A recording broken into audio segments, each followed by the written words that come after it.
Bueno, voy a explicar el concepto de, de rotor de un campo vectorial. Bueno, supongamos que para que sea eh, más visible el ejemplo, supongamos que F siempre lo vamos a referir a el movimiento de un fluido. O sea, F estaría representando la velocidad del fluido. ¿Sí? En cada punto tengo un fluido que se está moviendo, F me estaría representando en un punto cualquiera del fluido la velocidad que tiene. Ese fluido que se está moviendo, si yo eligiera un punto, supongamos que el fluido se está moviendo en el espacio, si yo eligiera un punto X y Z del fluido, voy a eh, encontrar de que las partículas de fluido van a girar alrededor del punto X y Z seleccionado.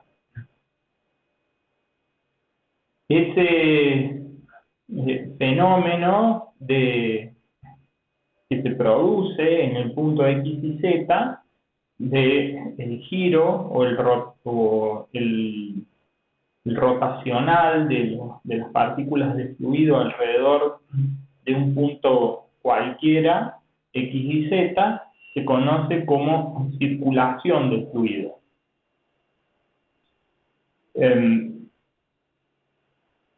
Si entonces la digamos la circulación del fluido también alrededor del punto X y Z se denomina rotor del campo de velocidad del fluido. Recordemos el rotor de velocidad el rotor del campo de velocidad del fluido es igual a esta operación matemática, que no es otra cosa que el producto cruz o el producto vectorial entre el operador nabla, donde el operador nabla sería un vector que tiene en cada una de sus componentes las derivadas parciales respecto a las coordenadas. En este caso, si son las coordenadas cartesianas rectangulares, sería X y Z. Y F estaría representando el vector velocidad del fluido. Entonces,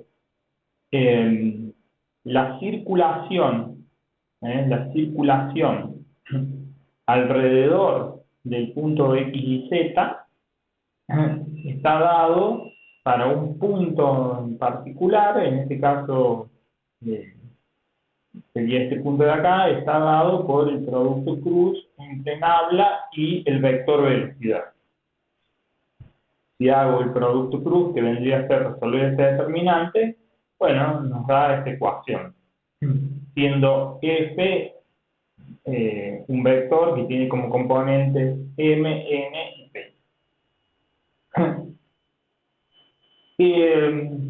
Voy a introducir ahora un concepto para definir mejor, digamos, el concepto de circulación, o de rotor.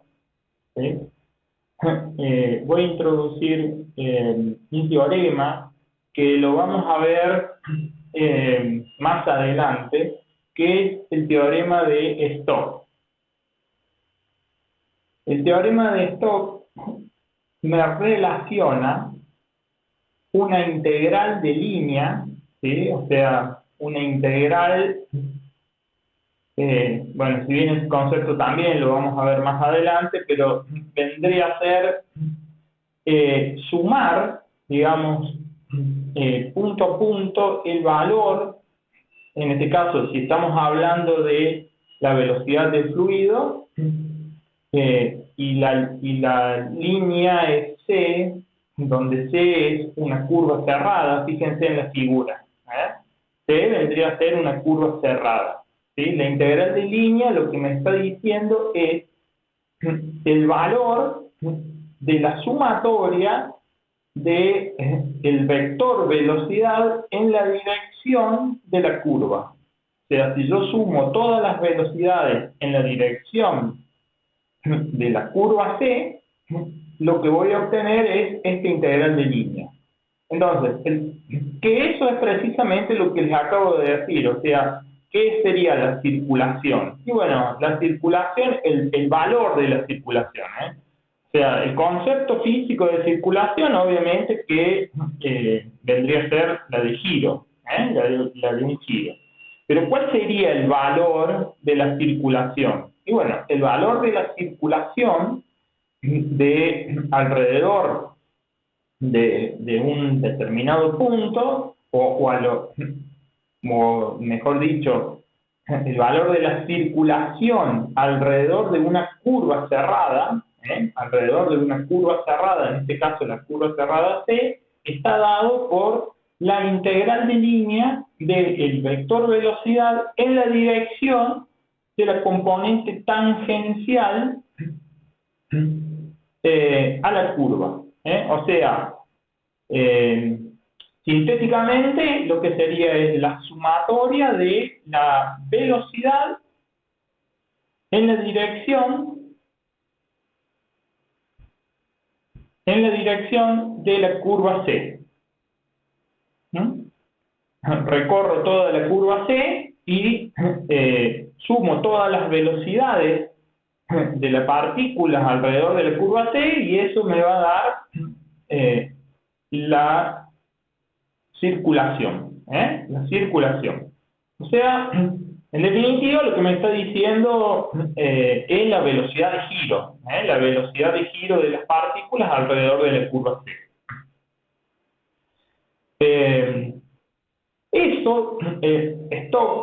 El teorema de Stokes demuestra que la velocidad de giro de las partículas del fluido alrededor de la curva cerrada C es igual al rotor. Acabamos de definir el rotor como el producto cruz entre el vector nabla y el vector velocidad F.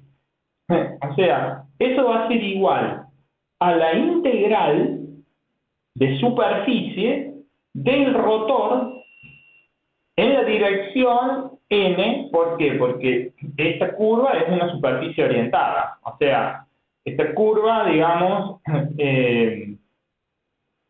esta superficie es una superficie orientada, ¿sí? Está en el espacio y es una superficie orientada porque podemos distinguir entre una superficie exterior y una superficie interior en este caso. Y la orientación de la curva me lo estaría dando el vector normal a la orientación de la superficie, perdón, la orientación de la superficie me lo estaría dando el vector normal n a la superficie en cada punto de la superficie, ¿sí? Entonces, si yo hago la sumatoria del rotor, el rotor, en todos los puntos de la superficie, lo que obtendría es el valor de esta integral doble. Sería la sumatoria del rotor, o sea, el producto cruz entre el vector nabla y el vector velocidad de las partículas del fluido, en la dirección, o sea, en la dirección de n, serían las componentes del rotor en la dirección de n de todos los puntos de esta superficie. Si yo hago la sumatoria de las componentes del rotor en la dirección normal a todos los puntos de la superficie, lo que obtendría es este valor, el valor de esta integral doble. O sea, la integral del rotor, ¿sí? Fíjense que la circulación, o sea, el giro, lo hago siempre en sentido contrario a las agujas del reloj, en sentido contrario a las agujas del reloj. Entonces, el teorema de Stokes básicamente lo que me está diciendo es que yo puedo saber la velocidad a la que giran las partículas alrededor de una curva cerrada C si calculo el flujo, o sea, el flujo vendría a ser el producto cruz, el producto cruz entre el vector nabla y el vector F, que estaría atravesando esta superficie. O sea, acá es este valor es que es un vector, ¿no es cierto? Porque es un producto vectorial, ¿sí? Después hago el producto punto con el vector normal, o sea, me termina dando un escalar, toda esta operación me termina dando un escalar, y lo que hago es sumo este valor en toda la superficie. Pero esta operación lo que me termina dando es o sea, me está diciendo el valor de un vector que lo voy a llamar rotor del campo vectorial F, que me está diciendo la velocidad de giro del campo vectorial F, que en este caso es la velocidad del fluido alrededor de la curva C.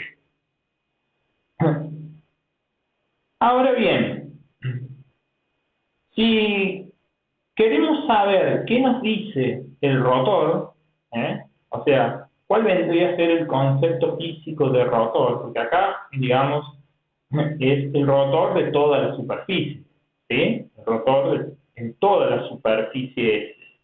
Si queremos saber en un punto particular, como lo que vimos acá, en un punto particular X y Z, ¿sí?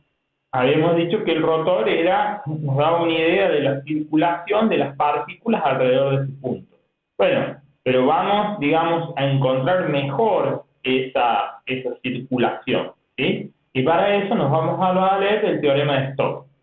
Entonces, si tomamos un punto, tomemos este punto X y Z, ¿sí? Que sea este punto de la superficie. Fíjense que si para este punto N definimos una circunferencia, ¿sí? Una circunferencia, en este caso sería un círculo, ¿sí? Este círculo acá es este círculo que estamos tomando para este punto de la superficie. Entonces, para este círculo, ¿sí? Para este círculo, vamos a analizar la circulación. La circulación.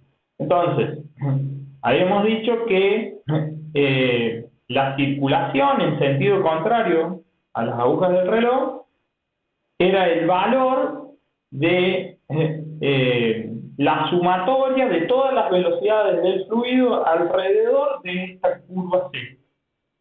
¿Sí? De esta curva C. Y eso nos daba la integral de superficie de todo la integral de superficie de todo este círculo del rotor del campo vectorial velocidad en la dirección n, que en este caso, si estamos analizando la superficie de un círculo, supongamos que esa superficie de un círculo se encuentra en el plano XY, vendría a tener el n, tiene la dirección de k, de k. Esto lo hacemos para, digamos, simplificar y tratar de encontrar el valor del rotor, o lo que nos está diciendo el rotor. Entonces, si ahora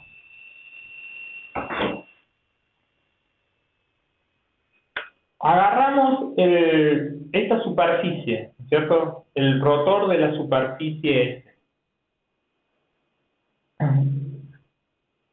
y la dividimos por el área, lo que encontraríamos sería un valor medio, sin tomar el límite todavía. Si agarramos esta superficie, donde esta superficie S se encuentra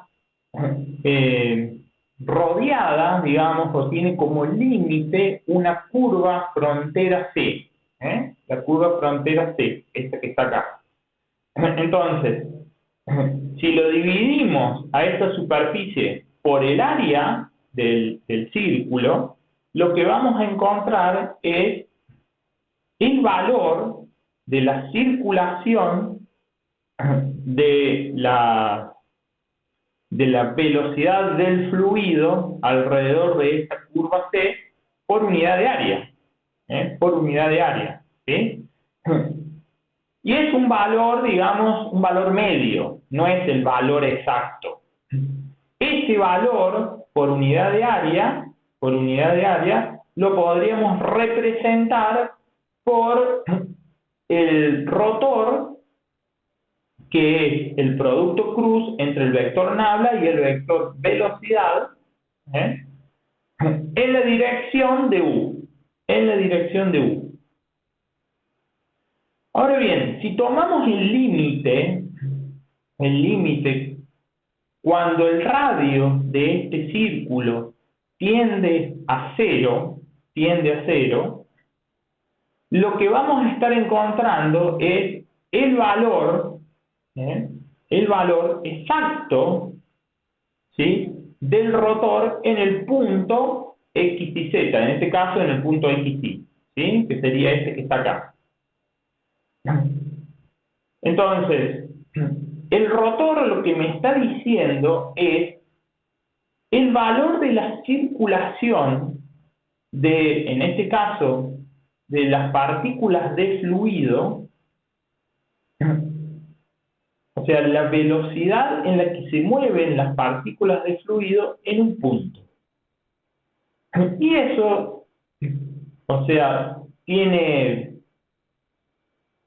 una dirección, donde la dirección es normal al punto, ¿sí?, normal a la superficie en el punto que estamos analizando, tiene un valor que es el producto punto, ¿sí? O sea, fíjense que si yo hago el producto punto entre el rotor y la dirección U normal a la superficie en el punto, que va a ser U, encuentro un escalar. Ese escalar es el valor del rotor, ¿sí? La dirección más el valor más el sentido es el rotor.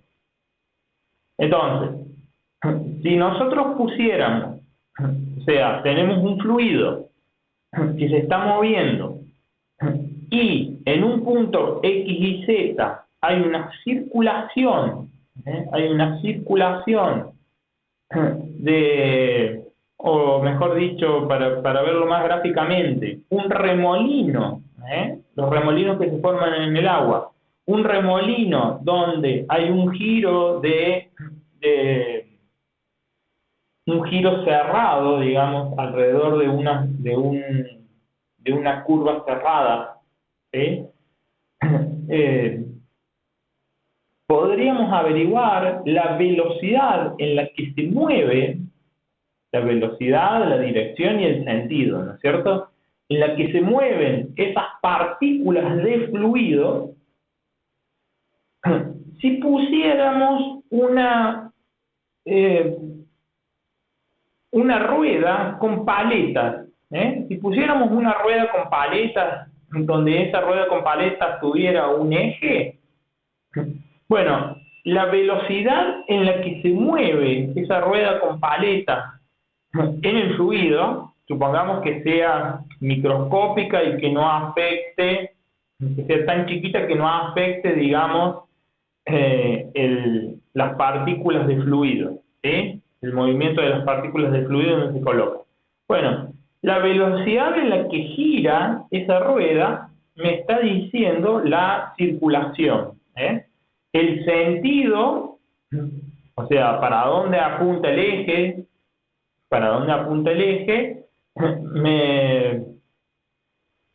me va a estar dando el sentido. Y la dirección, bueno, va a ser la del eje, ¿sí? Para donde apunta la flecha del eje vendría a ser el sentido. La dirección es la del eje, y digamos la velocidad en la que giran esas partículas vendría a ser el valor del rotor. Entonces, el rotor es eso, me está diciendo es una magnitud, sí,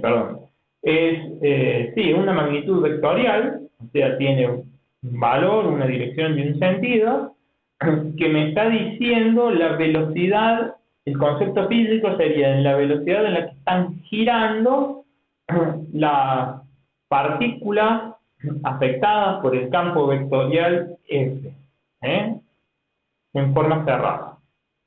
Bueno, ahora vamos a ver el concepto de divergencia y primero vamos a empezar con el concepto de divergencia en un volumen y después vamos a analizar la divergencia para un punto. Entonces, ese volumen tiene que estar encerrado por una superficie exterior que se denomina superficie frontera. Por ejemplo, si el volumen fuera una esfera, la esfera está encerrado por una superficie exterior que lo contiene. Esa superficie se denomina superficie frontera. Si fuera un cubo, estaría encerrado por la superficie exterior del cubo. Fíjense que el cubo tiene un número finito de caras que formarían la superficie exterior o la superficie frontera. En este caso tiene 6 caras. La esfera la podríamos dividir en 2 caras, una cara inferior y una cara superior. O sea, que todas estas superficies que encierran el volumen que estamos considerando tienen un número finito de caras. Cuando el volumen está encerrado por una superficie que tiene un número finito de caras, se dice que la superficie es elemental. Además, las superficies que vamos a analizar para calcular la divergencia y para que se cumpla el teorema de la divergencia o de Gauss, además de ser superficies elementales, las que encierran ese volumen, son superficies orientadas. ¿Qué quiere decir? Y bueno, que se puede definir perfectamente para esta superficie frontera una superficie exterior y una superficie interior. La superficie interior está orientada a través de un vector normal que apunta hacia afuera. La superficie interior está orientado por una normal que apunta hacia adentro. Un vector normal a todos los puntos de la superficie que apunta hacia adentro. En este caso, si bien todavía no han visto integrales dobles, ustedes han visto integrales simples, o sea, integrales que tienen un solo símbolo. En este caso, las integrales dobles tienen 2 símbolos de integral y sirven para calcular superficies. En este caso, el integrando, fíjense que está formado por una f que vendría a representar un vector, producto punto con un diferencial de superficie. En este caso, la superficie también es vectorial porque tiene una orientación. Este integral de superficie del vector f es exactamente igual a esta otra integral, donde con n lo que me está dando es la orientación de la superficie. Entonces, ¿qué me dice esta integral? Supongamos que este vector me esté representando el movimiento de un fluido. Esta integral entonces me está diciendo o me está calculando la cantidad de fluido que estaría atravesando la superficie frontera a este volumen. La cantidad de fluido que me estaría atravesando la superficie de este volumen. Me está diciendo la cantidad de fluido que entra o que sale que está saliendo por la superficie de este volumen. Que está saliendo o que está entrando. La cantidad de volumen de fluido. Si el fluido fuera un líquido, la cantidad de líquido que está saliendo o entrando a este volumen. Entonces, el teorema de la divergencia o el teorema de Gauss, acá fíjense que hay tres integrales, entonces esto vendría a ser un integral de volumen. Este integrando es a lo que se denomina divergencia. La divergencia es el producto punto. Por lo tanto, me va a estar dando un escalar. La divergencia es un escalar. Es el producto punto o producto escalar entre el vector nabla y un vector, que en este caso vendría a ser el movimiento de un fluido. Entonces, esta integral es la integral de volumen de la divergencia del movimiento del fluido. Y me está diciendo esta integral de fluido, esta integral de volumen de la divergencia, la cantidad de fluido que estaría atravesando la superficie que rodea el volumen.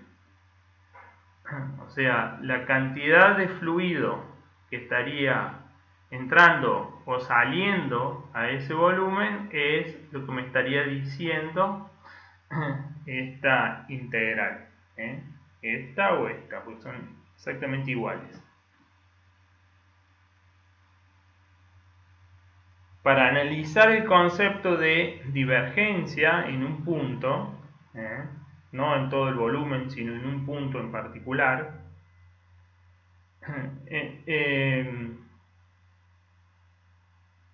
este concepto fíjense como la divergencia al analizar el vector nabla, que vendrían a ser todos los operadores de derivadas parciales, ¿sí? Son todos los operadores de derivadas parciales en cada uno de los componentes del vector. Entonces, si son derivadas parciales, en realidad lo que me está diciendo es la cantidad de fluido que estaría atravesando la superficie por unidad de tiempo. Si de nuevo hacemos la semejanza de un fluido, supongamos que este fluido fuera un gas, lo que me estaría diciendo el teorema de la divergencia es el movimiento del fluido que se estaría comprimiendo, o sea, si se está comprimiendo quiere decir la cantidad de fluido que estaría entrando a este volumen, o puede ser que se esté expandiendo, o sea, la cantidad de volumen que estaría saliendo, la cantidad de fluido o de gas que estaría saliendo de este volumen por unidad de tiempo. Para analizar entonces la divergencia en un punto,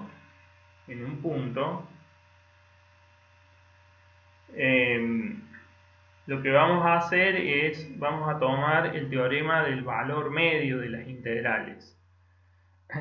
Entonces, si yo tengo la divergencia, la integral de volumen de la divergencia del movimiento del fluido en la totalidad del volumen, que me está diciendo la cantidad de fluido que estaría atravesando la superficie frontera de todo el volumen por unidad de tiempo, esto va a ser igual a la divergencia en un punto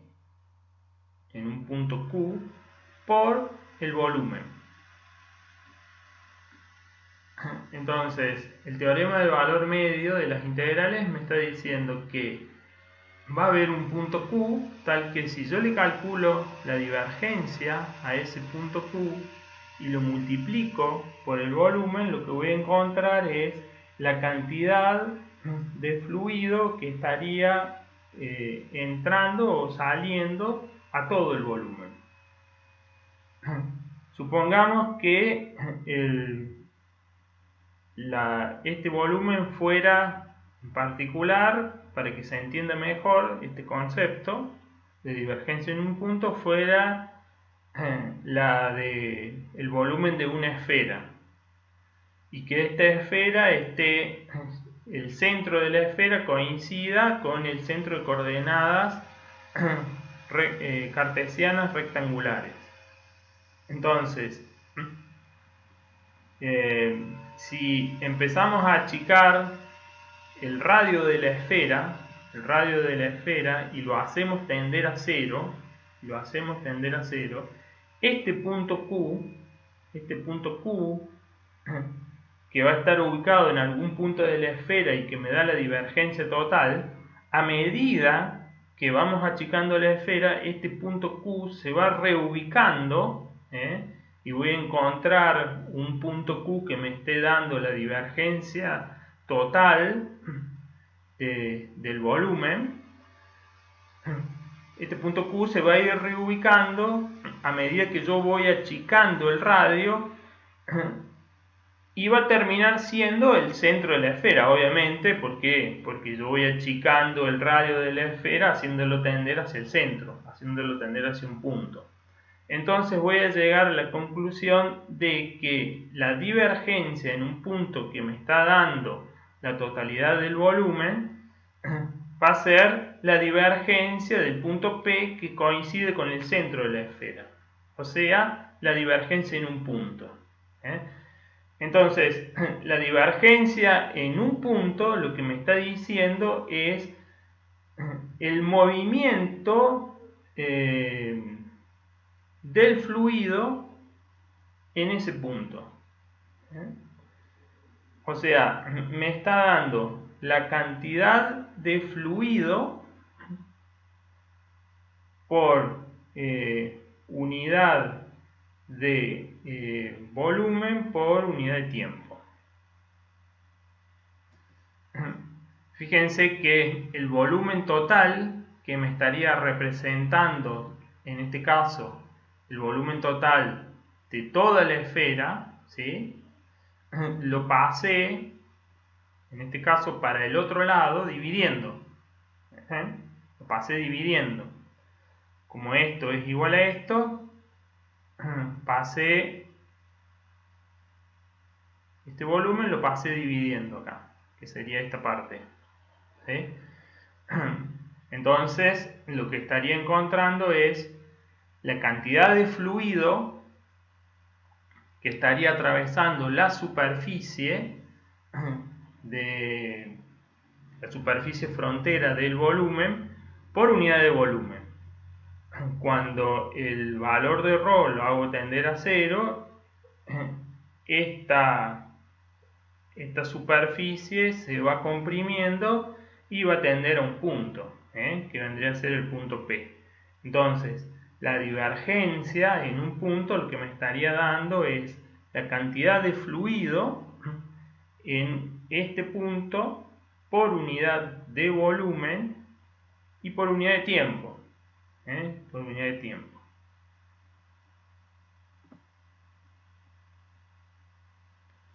O sea, la divergencia en un punto lo que me estaría diciendo es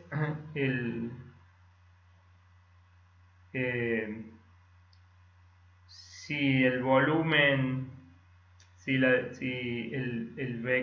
campo vectorial este es el movimiento de un fluido, es la cantidad de, de movimiento por unidad de volumen por unidad de tiempo.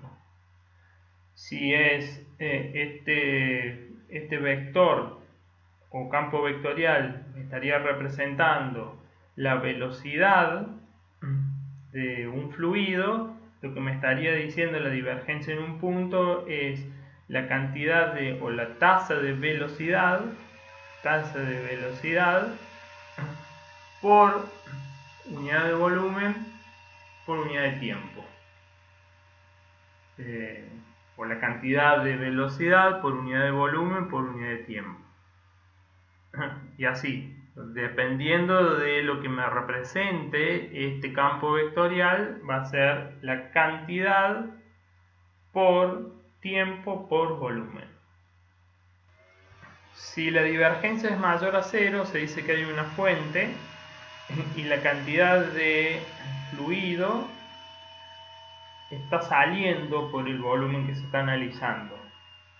Si la divergencia es menor a 0, la cantidad de fluido estaría entrando al volumen que se está analizando, y si la divergencia, en el caso de que sea la divergencia menor a 0, se dice que hay un sumidero, y si la divergencia es igual a 0, se dice que el fluido es incompresible, o sea, la cantidad neta de fluido es igual a 0, la que atraviesa la superficie del volumen que se está analizando.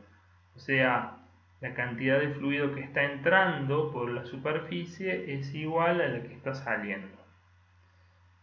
Un caso de un campo vectorial con divergencia igual a 0 es la del campo magnético.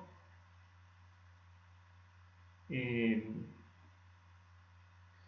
campo magnético, como ustedes saben, no hay una fuente, según lo que vieron de física, no hay una fuente que estaría generando el campo magnético.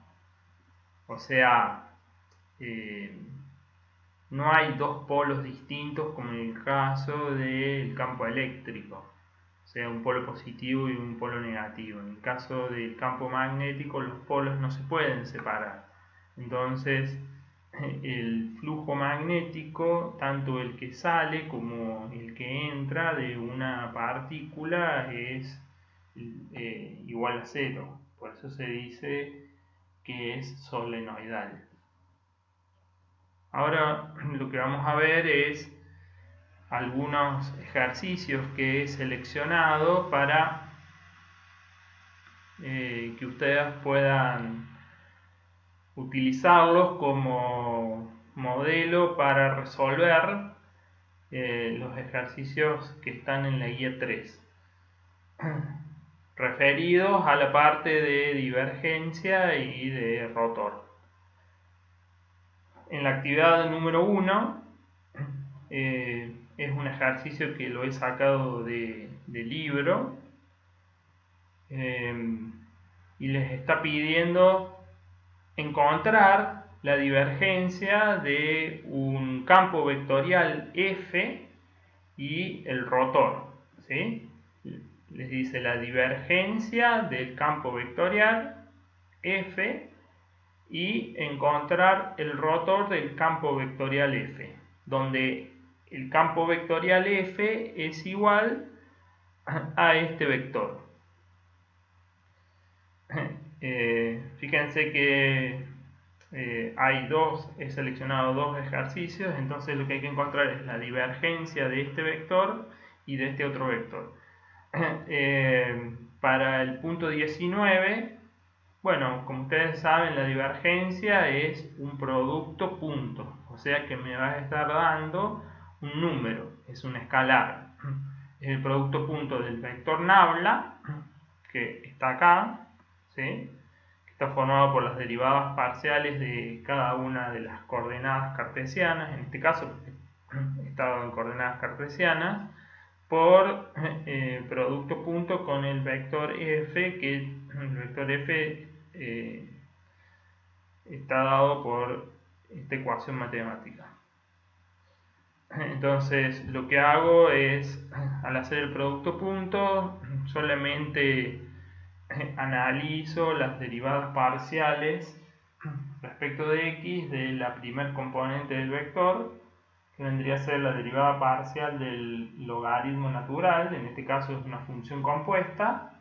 Derivo el logaritmo natural, que es 1 sobre el argumento, y después lo multiplico por la derivada del argumento del logaritmo natural, que es la derivada del primer término respecto de x, o sea que me daría 2x, y el segundo término, como no tiene x, vale 0. Después, al hacer el producto punto con la componente j, solamente voy a hacer la derivada parcial de la componente j del vector, porque las otras se me hacen 0, y va a ser la derivada parcial de una función compuesta. Entonces derivo primero el logaritmo, que me daría 1 sobre el argumento. Acá fíjense que el argumento está dividiendo, y después por la derivada del argumento, que me termina dando 2i. Finalmente, la derivada parcial respecto de z de la componente en k del vector me daría 1, porque es la derivada respecto de z.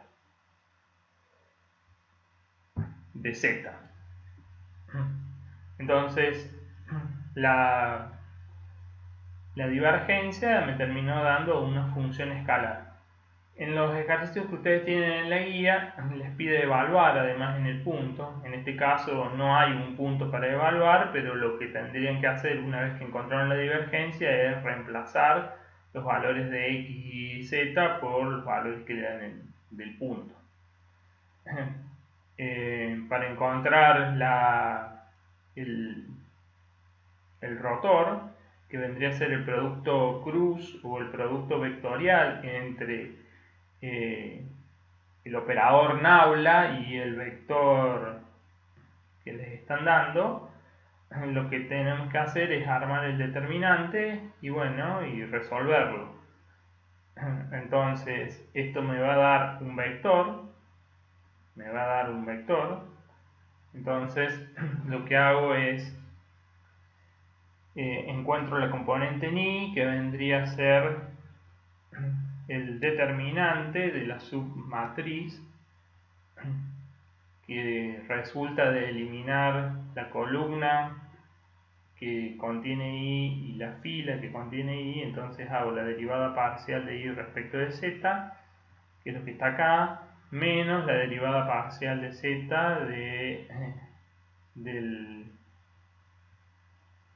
de este producto, ¿no es cierto?, del logaritmo compuesto.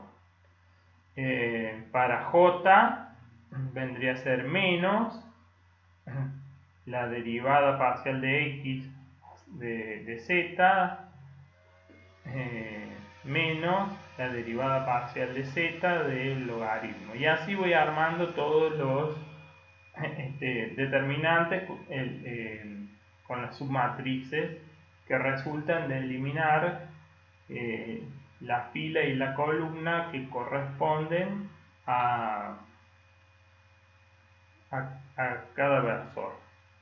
En el caso de K, elimino la columna y la fila que corresponden acá, que contienen acá. Entonces me quedaría esta submatriz, ¿sí? Esta submatriz, que vendría a ser la derivada parcial respecto de x del logaritmo menos la derivada parcial de i aplicado al logaritmo. Haciendo todas estas operaciones o resolviendo el producto vectorial, encuentro una sola componente. De nuevo, acá me dio las otras dos componentes en I y en J se me hacen 0. Acá me dio un vector que tiene solamente componente en K. Para el otro vector de la operación 20, sería este, hago exactamente lo mismo. Aplico la divergencia. Acá está la divergencia, que vendría a ser el producto punto o el producto escalar del operador nabla aplicado a f, que vendría a ser la derivada parcial de x de la primer componente, que es un cociente, porque me aparece x en el denominador, por lo tanto sería la derivada del numerador, que es 0. Entonces el primer término del cociente me quedaría 0, menos el numerador, que es z, que es lo que puse acá, por la derivada del denominador, que vale 1, dividido el denominador al cuadrado. Entonces esto me quedó menos z sobre x al cuadrado. Después hago la derivada parcial de y aplicado a la componente del vector j, que es de nuevo un cociente porque me aparece y en el denominador. Entonces hago la derivada del cociente, que sería la derivada del numerador, que me quedaría 0, menos el numerador por la derivada del denominador, que me da 1, dividido el denominador al cuadrado. Entonces me quedaría menos z y al cuadrado. Y finalmente la derivada parcial respecto de z de la tercer componente, que vendría a ser z al cuadrado, que me quedaría 2 por z. Después hago el producto vectorial del operador nabla con el vector. Entonces armo cada uno de los determinantes de las submatrices, que vendría a ser la derivada parcial de y aplicado a z, que me quedaría 0, y la derivada parcial de z aplicado a z sobre i, que me quedaría menos 1 sobre i. Menos 1 sobre i, que sería acá, menos 1 sobre i en i. En j vendría a ser la derivada parcial de x aplicado a z, que me daría 0, menos la derivada parcial de z aplicado a z sobre x, que me quedaría 1 sobre x, con valor negativo. Con el menos del determinante se me hace más y me quedaría 1 sobre x en j. Y finalmente en k sería la derivada parcial de x aplicado a z sobre i, que me quedaría 0 porque esto es una constante, no me aparece x, y la derivada parcial de i aplicado a z sobre x también me daría 0 porque es una constante respecto de i. Por lo tanto es 0 menos 0, me quedaría 0 en k, y me dio este vector. Es un producto vectorial, por lo tanto me da un vector. En la actividad número 2, lo que me pide es determinar si los campos son conservativos, es decir, cuál de los campos. Bueno, acá este ejercicio da un conjunto de ejercicios entre el 29 y el 32, yo seleccioné el último, el 32. Entonces, ¿para cuáles de los campos, o sea, los vectores, ¿sí? En este caso sería este vector, son conservativos y cuáles no? Entonces, ¿cómo sé yo que un campo es conservativo? Si bien eso no lo expliqué en la teoría, después, cuando veamos integral de línea, vamos a ver que los campos son conservativos y no dependen de la trayectoria. Como en este caso, en el rotor, yo estoy analizando un campo vectorial, ¿sí? Un integral de línea de un campo vectorial alrededor de una curva cerrada, lo que quiere decir que la trayectoria es cerrada, o sea, desde donde parto hasta donde llego vuelvo al mismo punto, ¿sí? O sea, salgo desde una posición y vuelvo a la misma posición. Eso quiere decir que una trayectoria es cerrada. Bueno, cuando veamos más adelante el concepto de integrales de línea, vamos a ver que hay algunos vectores que se denominan vectores conservativos o campos conservativos, Recuerden que cuando me refería a campo es el campo por unidad de medida, ¿eh? O sea, campo y vector son, digamos, conceptos equivalentes. Conceptos equivalentes. Por lo tanto, decir campo o vector para nosotros es exactamente lo mismo. Entonces, un campo o un vector es conservativo si no depende de la trayectoria. ¿Eso qué quiere decir?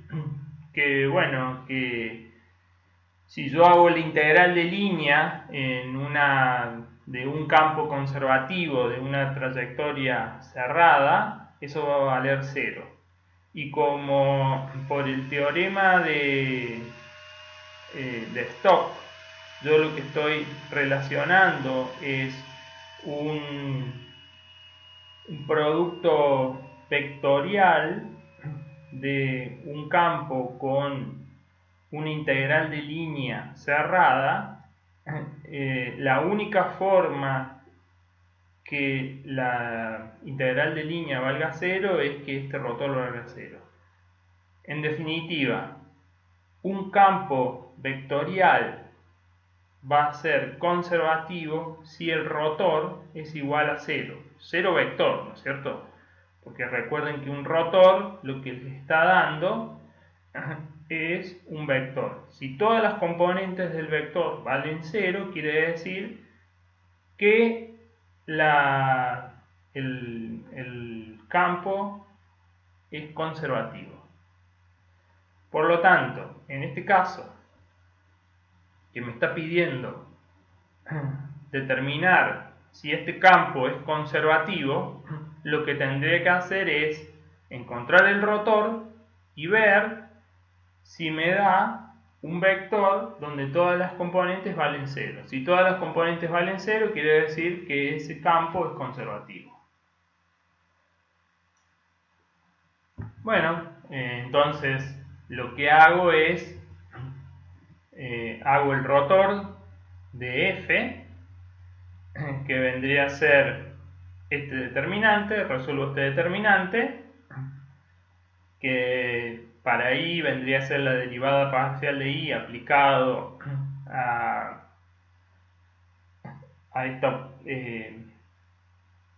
esta función. En este caso, como me aparece I en el numerador y en el denominador, lo resuelvo como un cociente. Vendría a ser el denominador al cuadrado, que es lo que puse acá. Y después en el numerador va la derivada del numerador respecto de I, que vale 1, por el denominador como está, que es lo que puse acá, menos el numerador como está, que es I, por la derivada del denominador, que me quedaría Z. Entonces me quedaría menos I por Z. Menos la derivada parcial respecto de Z aplicado a esta función. Como me aparece Z en el numerador y en el denominador, lo resuelvo como un cociente, que vendría a ser el denominador al cuadrado, que es lo que vemos acá, y en el numerador va la derivada del numerador, que es 1, por el denominador como está, que es lo que tengo acá, menos el numerador, que es z, que es esto, por la derivada del denominador respecto de z, que me quedó z. Entonces sería z, que me quedó i, disculpen, que me quedó i. ¿Sí? Entonces sería z por i. En i. Menos, ahora hago la derivada respecto de x aplicado a esta función. Como x me aparece en el denominador, entonces lo resuelvo como la derivada de un cociente, que sería el numerador, la derivada del numerador respecto de x, que me da 0, por el denominador como está, o sea 0 por el denominador es 0, menos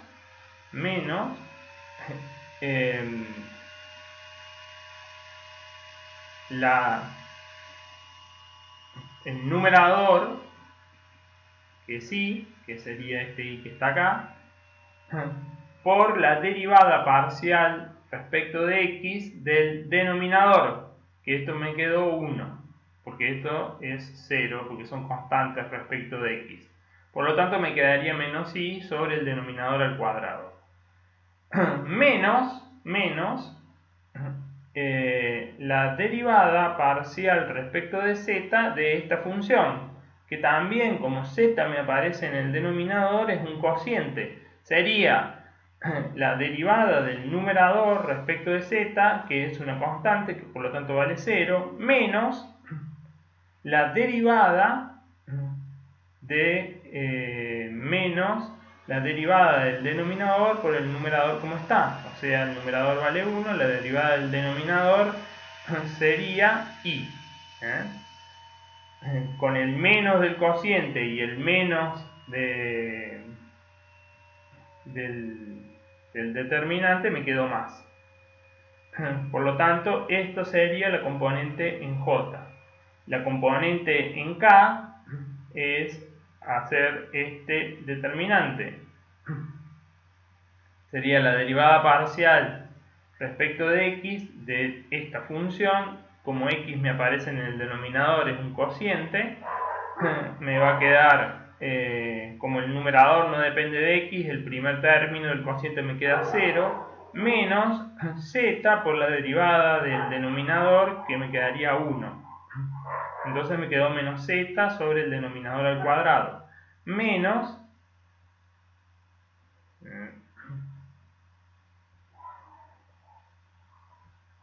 disculpen, se me había... ¿dónde estaba? Acá. Me quedaba la última operación, o sea esta. La derivada menos la derivada parcial respecto de y de esta función, que como y también me aparece en el denominador, entonces sería el denominador al cuadrado, que es lo que pongo acá, y es el primer término del cociente es 0 porque el numerador es una constante, menos la constante por la derivada del denominador, que me quedaría z. Entonces el menos del cociente con el menos de este denominador me quedaría más. Bueno, si se fijan, lo que me termina quedando es que como esto es exactamente igual a esto que está acá, esto me da 0, el primer término, lo mismo ocurre acá, esto es igual a esto pero cambio de signo, me quedaría 0, y como esto es igual a esto pero cambio de signo, me quedaría 0. Por lo tanto, como todos los términos de este producto vectorial valen 0, quiere decir que f es un campo conservativo. La actividad número 3 la seleccioné de la guía. Hay varios ítems. O sea, la actividad número 3 es la 22, es la actividad número 22 de la guía. Hay varios ítems en la actividad número 22. Yo seleccioné uno, o sea que les va a servir de modelo para resolver los otros ítems. Les está pidiendo en la actividad 22 de la guía decidir si los siguientes campos vectoriales son conservativos.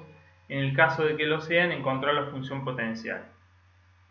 Entonces vimos anteriormente que los campos conservativos tienen la característica de que su rotor, entre otras características, ¿no? Que su rotor es igual a 0 vector, ¿sí? Entonces, si el rotor de un campo es igual a 0 vector, es conservativo. Además, si el vector es conservativo, quiere decir que es el gradiente de una función potencial. Entonces, este campo que está acá, lo que primero que tendría que hacer es encontrar el producto vectorial con nabla, ¿sí? Encontrar el producto vectorial entre nabla y el vector y ver si me da que todas las componentes valen 0, o sea 0 vector. En este caso es lo que ocurre, me da 0 vector, por lo tanto es conservativo. Quiere decir que este campo es el gradiente de una función potencial, que es la que yo quisiera encontrar en este caso, a la función potencial. Hay dos formas de encontrarlo, yo elegí una que me parece que es la más sencilla. Lo primero que hago es integro cada una de las componentes del gradiente de mi función potencial. Yo sé que f1 es la derivada parcial de mi función potencial respecto de x. f2 es la derivada parcial de mi función potencial respecto de y f3 es la derivada parcial de mi función potencial respecto de z. Si como las derivadas parciales, como la integral es la operación inversa de la derivada, para encontrar mi función potencial, lo que voy a hacer es integrar cada una de esas derivadas parciales.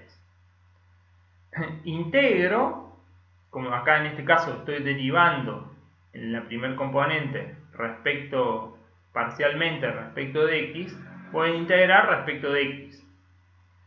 Haciendo la integral de la primer componente de mi campo vectorial respecto de x, lo que voy a encontrar, ustedes lo resuelven por tabla esto, en la tabla buscan la primitiva de esta función, teniendo en cuenta que y es una constante,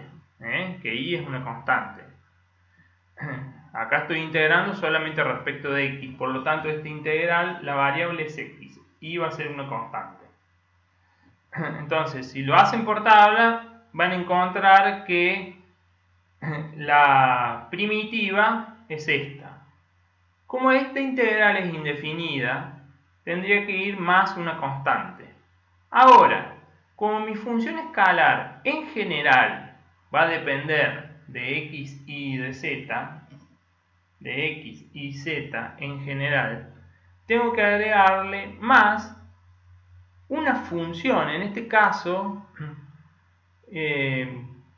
como mi variable es x, en general va a haber una función que va a depender de y de z, que va a ser una función constante para mi variable x, porque si yo varío en esta función y z, x no se entera, por lo tanto la función total no se va a no se va a dar cuenta, digámoslo así, si yo estoy variando respecto de y de z. No se va a dar cuenta x, la variable x, si yo varío una función respecto de y de z. Por lo tanto, esta función que depende de y de z va a ser constante, va a ser una función constante respecto de x. Lo mismo ocurre en la segunda componente. En la segunda componente de mi función vectorial. La segunda componente de mi función vectorial o de mi campo vectorial va a ser la consecuencia de la derivada parcial de esa función potencial respecto de y. Para encontrar mi función potencial, lo que tendré que hacer es integrar, como esto es la derivada parcial respecto de y, integro respecto de y. La primitiva de esa función respecto de y, o sea, de esta función respecto de y, en este caso, de nuevo, lo van a resolver por tabla y van a tomar como variable a y solamente. X va a ser una constante porque estoy integrando respecto de y.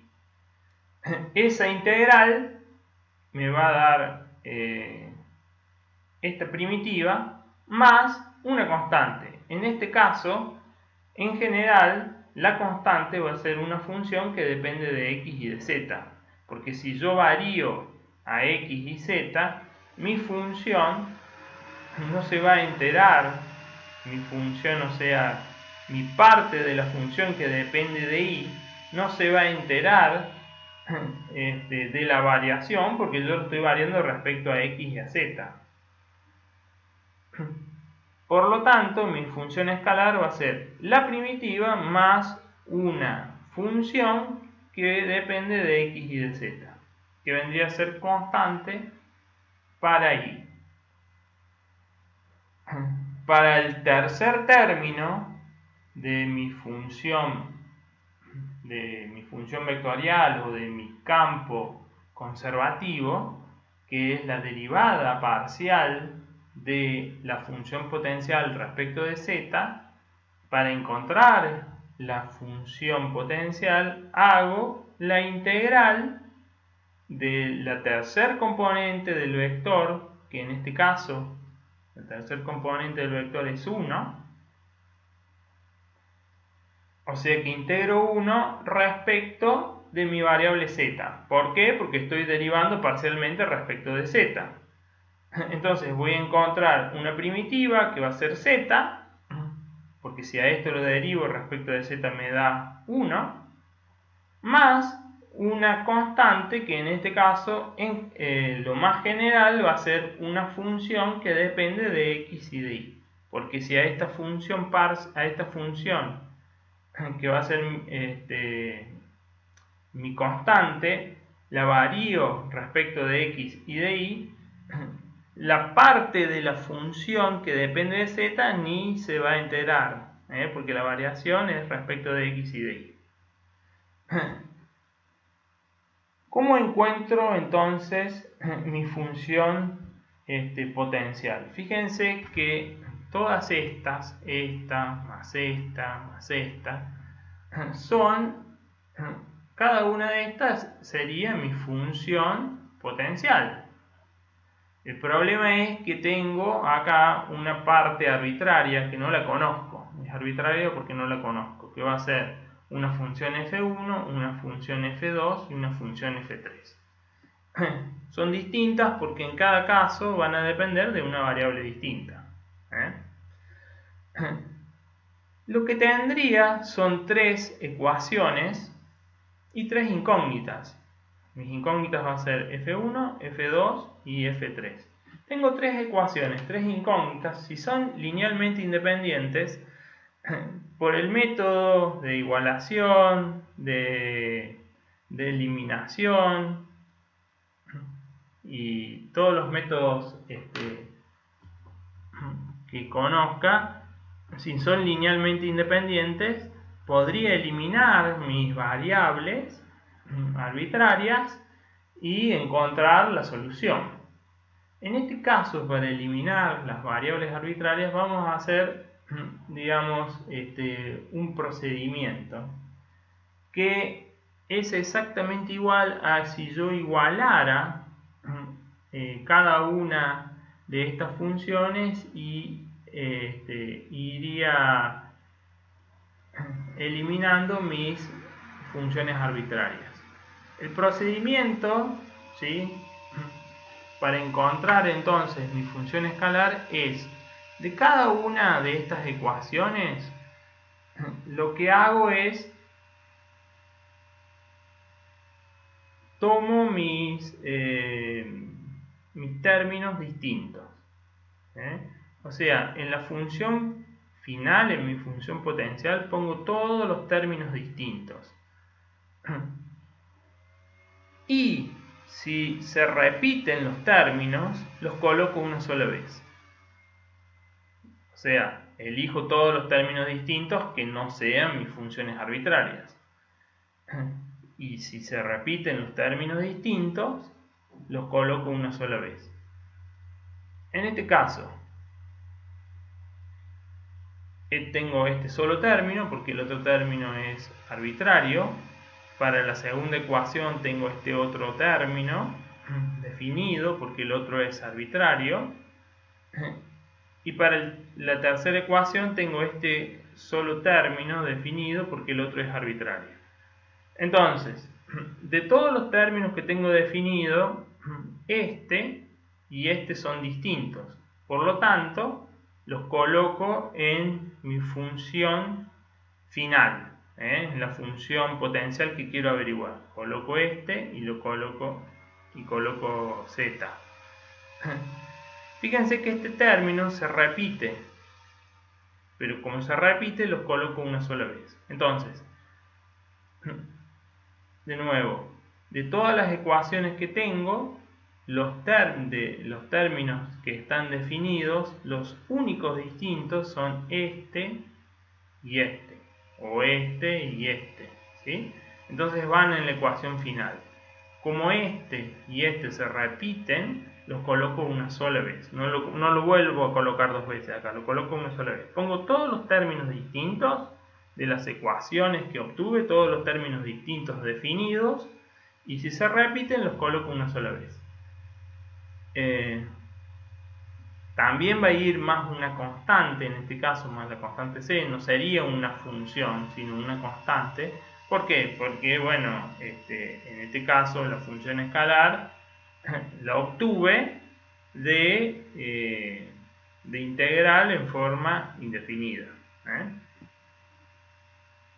Finalmente, para la actividad número 3, también seleccioné una actividad de la guía. En este caso, lo que les pide es encontrar, la actividad 25 les pide hallar los valores de A, B y C de forma que B sea irrotacional. Que B sea irrotacional quiere decir que las partículas de campo vectorial no están girando sobre sí mismas. Por eso se dice que es irrotacional, y eso lo encontraba haciendo el rotor. Si el rotor del vector vale 0, quiere decir que es irrotacional. Entonces, para ver si este vector es irrotacional, lo primero que hago es el rotor. Haciendo el rotor, fíjense que la componente en i va a ser la derivada parcial de todo esto respecto de i, me quedo c, menos la derivada parcial de z de toda esta función, me quedó menos 1. Lo mismo para j, me queda menos la derivada parcial respecto de x de toda esta función, me quedó 4, menos la derivada parcial de z de toda esta función, me quedó a, o sea que sería 4 menos a. En j. En k es la derivada parcial respecto de z de toda esta función, me quedó b. En k vendría a ser la derivada parcial de i de toda esta función,